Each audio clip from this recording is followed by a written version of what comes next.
Masuk, like, share, comment, subscribe, masuk, bos labas, oke, masuk Pak Eko.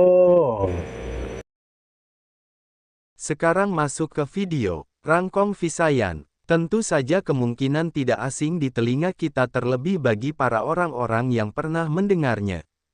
Disebutkan menurut informasi yang beredar bahwa Rangkong Visayan atau Penelopides panini adalah burung rangkong endemik Filipina yang hidup di hutan dataran rendah tropis yang lembab. Burung ini merupakan salah satu dari 5 jenis rangkong tropis Filipina yang sebelumnya dianggap hanya sebagai satu spesies.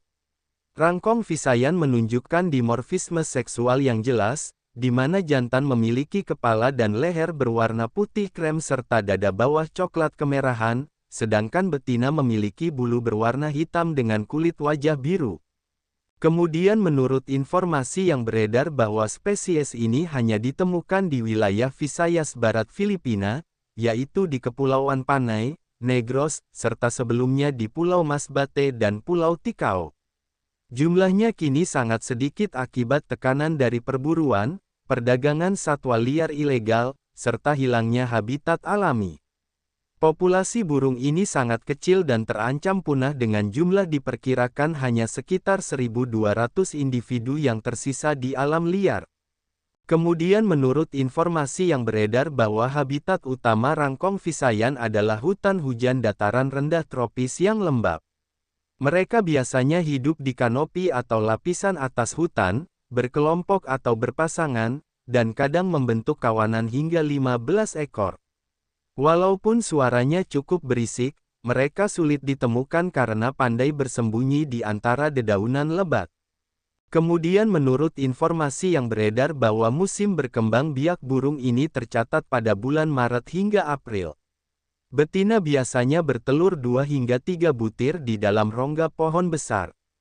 Masa inkubasi belum diteliti secara khusus, tetapi diduga serupa dengan rangkong Luzon, yaitu 28 hingga 31 hari. Anak rangkong Visayan membutuhkan waktu 55 hingga 58 hari setelah menetas untuk benar-benar keluar dari sarang.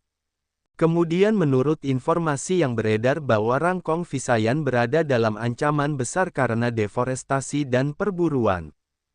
Penebangan hutan untuk industri gula, pertanian, dan penambangan telah menghancurkan sebagian besar hutan di wilayah Negros dan Panay.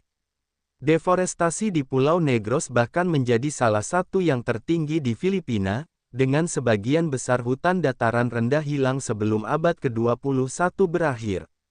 Selain itu, perburuan untuk dijadikan makanan atau dijual secara ilegal semakin memperburuk kondisi populasi burung ini. Kemudian menurut informasi yang beredar bahwa Rangkong Visayan hidup dengan pola makan utama berupa buah ara dan buah beri. Selain itu mereka juga memangsa serangga, kadal, mamalia kecil, serta reptil. Sebagai burung monogami, mereka kawin seumur hidup.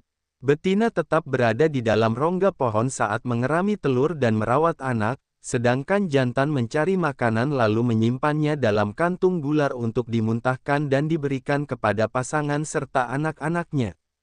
Penjelasan panjang dari semua sudut pandang. Rangkong Visayan adalah simbol keanekaragaman hayati Filipina sekaligus bukti rapuhnya ekosistem hutan tropis. Burung ini memainkan peran penting sebagai penyebar biji. Dengan memakan buah kemudian menyebarkan bijinya ke seluruh hutan, Rangkong Visayan membantu generasi pohon dan menjaga keseimbangan ekosistem hutan tropis. Tanpa kehadiran mereka, siklus alami hutan terganggu dan banyak jenis tumbuhan sulit berkembang. Perbedaan penampilan antara jantan dan betina menjadikan burung ini menarik untuk diteliti dari sisi biologi evolusi. Jantan dengan warna cerah berfungsi sebagai penarik pasangan, sementara betina yang berwarna hitam lebih tersamarkan sehingga aman saat mengerami telur. Perilaku monogami burung ini juga memperlihatkan keterikatan kuat antar pasangan, di mana jantan sepenuhnya menanggung peran mencari makanan selama betina mengurung diri di sarang. Sayangnya, keberadaan Rangkong Visayan kini berada di ambang kepunahan. Populasinya yang kecil dan habitat yang kian menyusut membuat ancaman terhadap kelangsungan hidupnya sangat besar. Data dari Persatuan Internasional untuk Konservasi Alam pada tahun 2000 menyebutkan bahwa jumlahnya tidak lebih dari 1.200 individu di alam liar. Angka ini menempatkan mereka pada status sangat terancam punah. Pulau Negros sebagai salah satu habitat utama burung ini telah kehilangan hampir seluruh hutan dataran rendahnya akibat industri gula dan penebangan kayu. Kondisi ini menyebabkan rangkong Visayan semakin sulit menemukan tempat bersarang. Padahal, burung ini hanya bersarang di pohon Dipterocarpa besar yang rongganya sesuai untuk bertelur. Jika pohon-pohon besar hilang, maka siklus hidup mereka otomatis terhenti. Selain itu, tekanan dari perburuan liar menambah kerentanan spesies ini. Perdagangan satwa ilegal di pasar gelap masih marak, menjadikan burung eksotis ini sebagai komoditas bernilai tinggi. Walaupun sudah ada aturan hukum di Filipina untuk melindungi satwa langka, lemahnya penegakan hukum membuat populasi mereka terus menurun. Dampak buruk jika punah. Jika rangkong Visayan punah maka dampaknya akan sangat besar.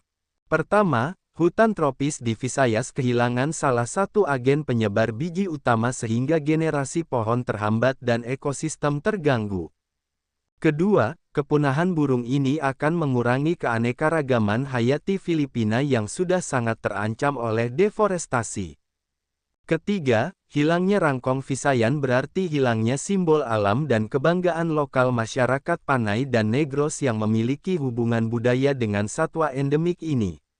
Keempat, punahnya burung ini juga menjadi indikator nyata bahwa manusia gagal menjaga keseimbangan alam, yang pada akhirnya akan berdampak pada hilangnya sumber daya alam, meningkatnya risiko bencana lingkungan, serta hilangnya warisan alam untuk generasi mendatang. Sumber referensi Google Chrome dan ChatGPT.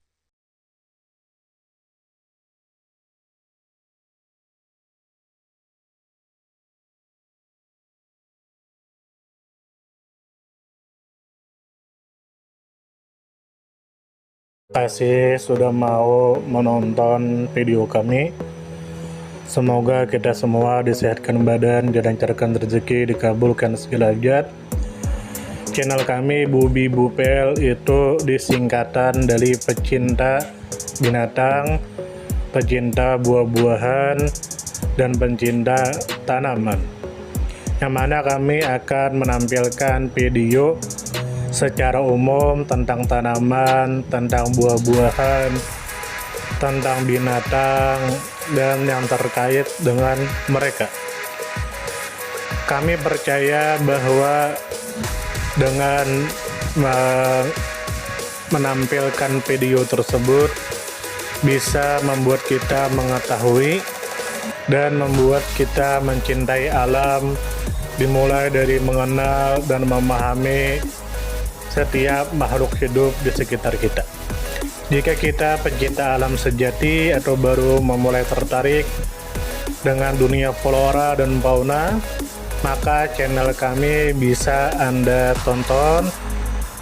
Jika Anda suka silakan like, jika Anda tidak suka silakan dislike, jika Anda suka silakan sebarkan, dan jangan lupa subscribe.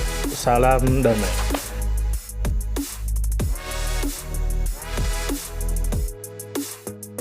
Terima kasih mampir.